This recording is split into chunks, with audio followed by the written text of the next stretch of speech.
Madam शादियों में क्या होता है, हमारी इंडियन कल्चर के अंदर हम इतनी लग्जीरियस शादियां करते हैं, उसके अंदर इतने खाने बना करके पता नहीं क्या शो करना चाहते हैं कि आदमी को एक लिमिटेड अमाउंट ही खाना है, लेकिन उसके लिए इतनी वैरायटी बना दी जाती है।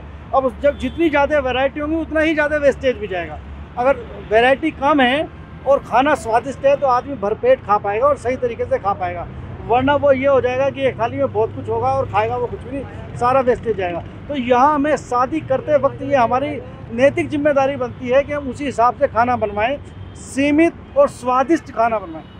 तो उसकी क्वांटिटी ना दिखा करके खाने की क्वालिटी दिखाएं, ठीक है जी। तो उससे ये होगा, वेस्टेज बचेगी हमारी।